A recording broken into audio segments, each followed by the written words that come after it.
Hello guys and welcome back to this channel. In this video, I'm going to be showing you how to combine two columns in Microsoft Excel. Now, when you look at this table here, you are having a column labeled first name and another column labeled surname. Now, the third column here is labeled full name. So what I want to be in this full name is the addition of the first name and the surname to be in full name. For example, this is first name John, surname Duke. Here should be John Duke. All right. So that the name should not be in separate column. We want to combine these two columns into one. So in this video, I'm going to be showing you two easy ways to do this. All right. That you don't need to be entering the names one after the other because you may be working on a large data set, let's say 1,000 rows, 4,000 rows. So you can't be doing this manually. So we are going to do it in such a way that Microsoft Excel will help you to compute this easily and fast to save time. Okay. The first um um the first way I'm going to show you how to do this is by using the Excel formula. All right.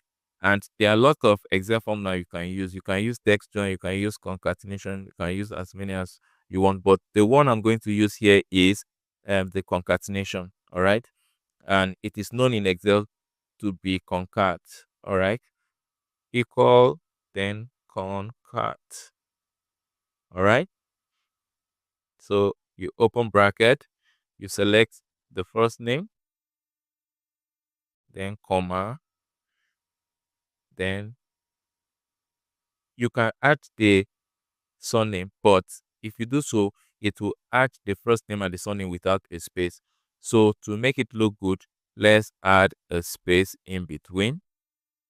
Put your comma, then before selecting this, which is the surname, you close the bracket and enter.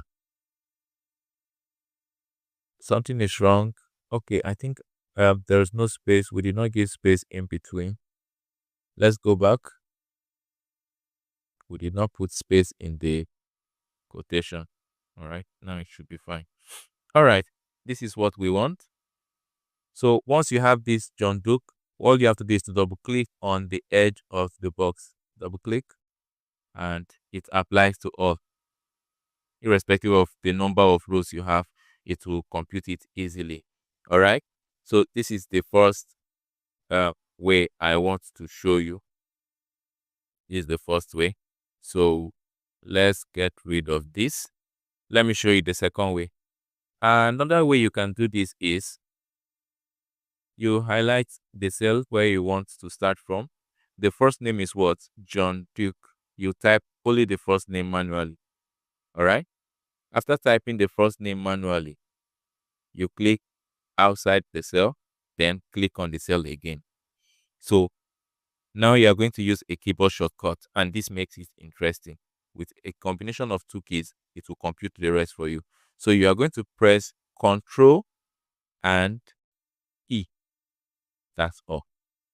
So Ctrl E will pick the sample, that's the pattern that has been done for the first, and it will compute for the rest of it. All right, irrespective of the number of rows you are having, it will compute for the rest of it. So these are the two major ways and the two easiest way you can combine two columns into one in Microsoft Excel. So that is it, guys. If you have any question pertaining this video or the operations we do here that is not clear to you, please feel free to leave it in the comment section. And if you have any other challenges you wish we can make video on to clarify you, also leave it in the comment section. And if you find value in this video, do well to like, subscribe, and share this video. See you on the next one, guys. Bye-bye.